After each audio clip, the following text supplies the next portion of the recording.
Stories get worse as the day wears on. On the other side of the island lives 13-year-old Ifanunu. She was abandoned by her mother, who simply walked out. She has severe epilepsy and an intellectual disability. She's cared for by her aunt. This woman has had to leave her own family to raise Ifanunu. When I came here, Whānau was already born. She normally has, I've seen her as a person with epilepsy. As you can see, she has a lot of scars as a result of banging her head on stuff when she has this disabilities.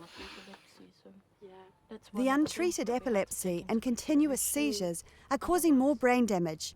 Her disability is compounding. Finu's own family is in New Zealand, but she's chosen to stay here and care for Ifanunu and her ageing father. They live off Finu's dad's pension of 100 tala a month, about 60 New Zealand dollars.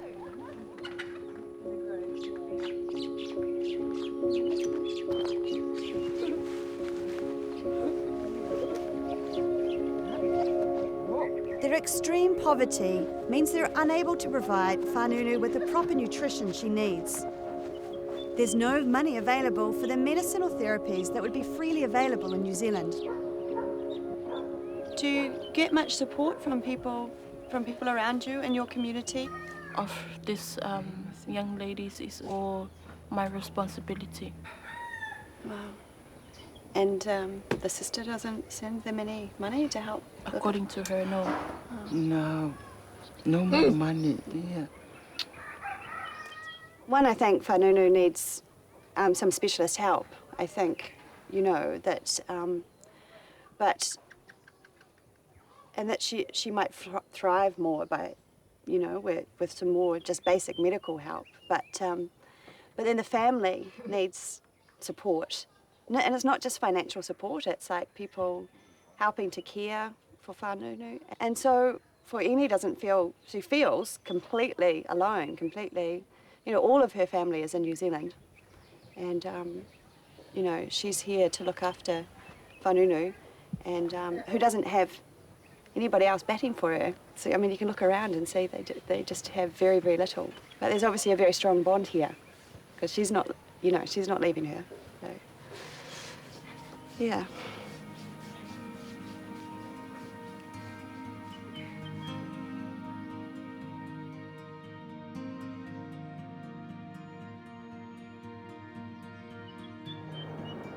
It's so frustrating. There's extreme poverty and a lack of basic health care and information. Simple things would make such a difference here. Instead, many parents don't know what is wrong with their children or quite what they're capable of. The next day, we're introduced to a blended family who are receiving vital support from Loto Taumawhai. This organisation gets support from New Zealand taxpayers through NZ Aid. It's not enough, but it's helping improve the lives of these young people. Moriyama is 5 and lives with cerebral palsy. Her condition isn't severe, yet she's spent most of her early years just lying on a mat. She's finally getting some therapy and reaching milestones people didn't think were possible. For her family, it's a miracle that she's now standing, even just for a few seconds.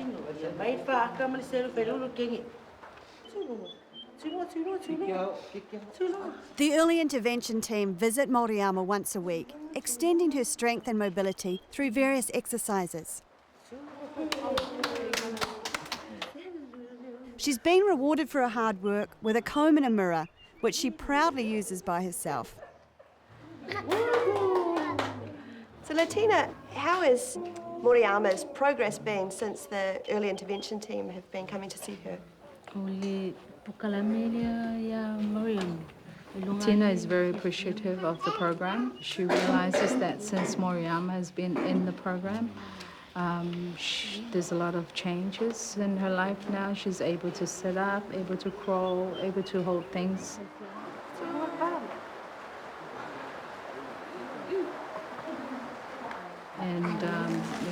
feed herself, comb her hair, and that sort of thing. Whereas before, she was just lie on the floor, on her back all the time.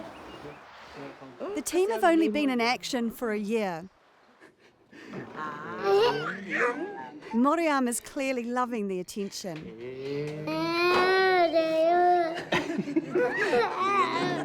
You know, you've got this great program, but what are some of the other challenges in bringing up Moriama? The only wish that she has is for Moriama to get stronger and be able to walk, because she doesn't like people looking at her funny, and she wants people to appreciate her as she appreciates her. The Loto Taumawhai team look after 2 kids in this family. When Poinsettia was born, Mum Veronica knew something was wrong. Poinsettia wouldn't feed properly and was constantly vomiting. But she was told everything would be fine and was sent home from the hospital. Poinsettia didn't improve, and at just a couple of days old, tests revealed she needed urgent bowel surgery. The family had to plead for help from both the New Zealand and Samoan governments to save Poinsettia's life. The surgery was performed in New Zealand, but there are clearly other issues. But for me, it's not enough for her, because I look at, she still looks sick. But the operation is done very well. But the body and the skin, it's like thin skin. She doesn't look very well, does she? She doesn't look really well. So we've been back at home for 1 week. We go back to stay in the hospital for 6 weeks. So when she looks good like this. Everyone knows this child needs help. The young team are passionate and eager, but they're not doctors or physiotherapists. Still, at least she is getting some care. The early intervention team will see Moriama and Poinsettia and all of their 325 clients once a week.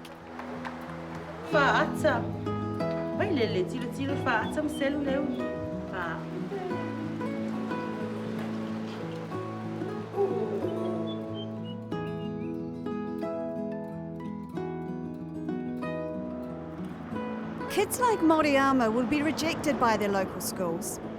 But there is a place where kids with disabilities are welcomed. Loto Taumawhai Primary School. Loto means heart and Taumawhai translates into strive or try. It's a perfect translation for this school, which caters for children who have a wide range of physical and sensory disabilities. Yet all of these students have the potential to learn. My name is Tanya, and I've come from Attitude TV in New Zealand, all the way from New Zealand to see you today. Give a big clap.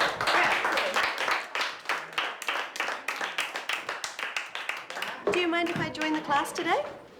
Okay. Yes. We are very grateful to see you around here with the kids. Fantastic. I'm looking forward to it. Each day, 80 to 90 students are crammed into the old colonial house. Bedrooms serve as classrooms. It's a vibrant place with happy, contented kids. Pussycat, pussycat, we're happy and clean! Yay! Francis has cerebral palsy and is definitely the star of the class. Amazingly, no one thought he'd be able to learn till he came here. Welcome. Hi guys, what are we learning today? Francis said the uses of water, there are 3 uses of water. 1, cooking food, washing the dishes, and shower. Give a big clap. When CEO Lata DeVoe